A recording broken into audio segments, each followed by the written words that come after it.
Polisi menetapkan 6 tersangka dalam kasus pengeroyokan yang menewaskan 2 debt collector. Ke-6 tersangka ini merupakan anggota Polri. Sebanyak 6 anggota Polri ditetapkan sebagai tersangka pelaku pengeroyokan 2 orang debt collector hingga tewas di Kalibata, Jakarta Selatan pada Kamis malam. Ke-6 tersangka merupakan anggota pelayanan markas di Mabes Polri. Sebagai anggota Polri, para tersangka juga akan dikenakan pelanggaran etik berat.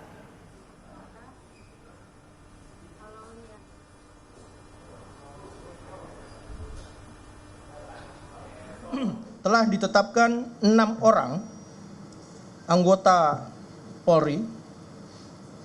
Di sini adalah anggota pada Satuan Pelayanan Markas di Mabes Polri sebagai terduga pelanggar atas nama Brigadir IAM, Bribda JLA,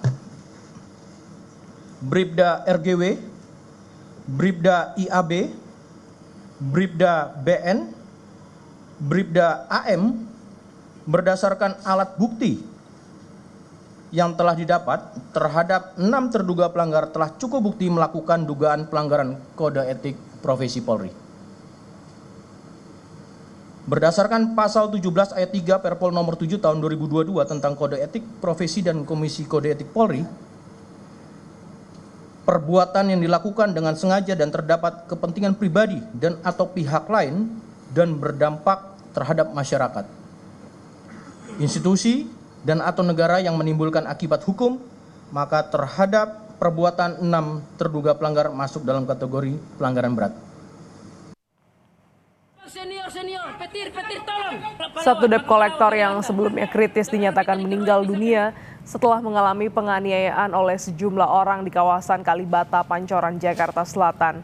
Sebelumnya 2 debt collector dianiaya sejumlah orang hingga menyebabkan salah satunya tewas di lokasi pada Kamis sore. Namun setelah sempat dirawat intensif, satu rekannya juga dinyatakan meninggal pada Jumat siang. Makam Pahlawan Kalibata. Saudara kita dikeroyok nih sampai di Rumah Sakit Keramat Jati. Oh, keduanya sudah di Rumah Sakit Keramat Jati. Jadi izin yang tewas itu ada berapa sebetulnya saat ini? Yang meninggal? Yang meninggal ada 2, yang 1 kritis tadi akhirnya meninggal juga. Sekarang lagi proses di Rumah Sakit Keramat Jati. Pasca tewasnya debt collector, sejumlah massa membakar kios warung makan di kawasan Kalibata, Jakarta Selatan pada Kamis malam. Pedagang merasa dirugikan dengan peristiwa ini karena tempat mereka mencari nafkah rusak tanpa sebab. Pedagang menuntut adanya keadilan dan pelaku pembakaran diproses hukum.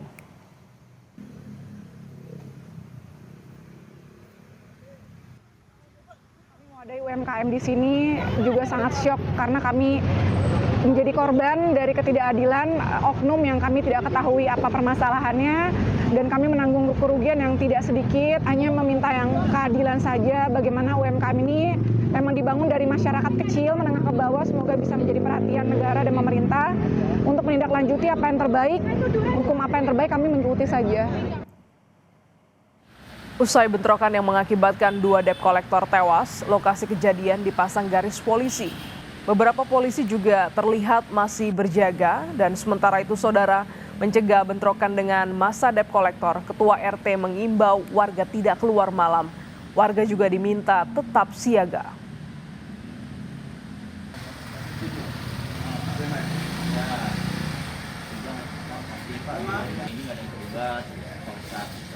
Himbauannya warga agar waspada, tidak terprovokasi untuk itu kemarin. Jadi warga tetap waspada dan berhati-hati, tapi tetap standby di rumah masing-masing. Tidak malam, waspada di rumah masing-masing aja, tidak terprovokasi ya dari luar aja.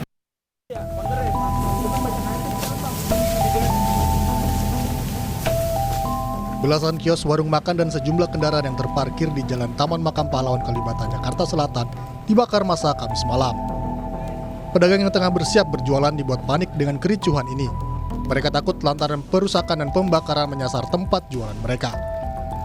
Laporan ada rusuh gitu. Rusuh, tadi sempat udah dibuka warung abang ini? Apa? Udah sempat dibuka apa belum? Udah mau mulai buka baru. Oh, Anak buah saya juga pada tabur, nggak tahu kemana ini. oh dapat ini. Kapolres Metro Jakarta Selatan, Kombes Nicholas Ari Lilipali bilang, perusakan dan pembakaran ini terjadi setelah 2 orang debt collector tewas dikeroyok oleh orang tak dikenal.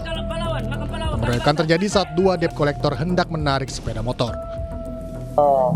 Informasinya ada sepeda motor yang diambil, kan seperti itu.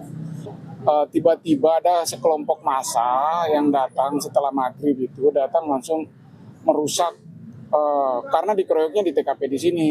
Makanya ini jadi akhirnya di sini sasaran daripada kelompok massa itu. Pasca kejadian, ratusan personel kepolisian dari Polda Metro Jaya, Polres Jakarta Selatan hingga Polsek Pancoran disiagakan di lokasi untuk menghindari kericuhan susulan. Tim Liputan Kompas TV.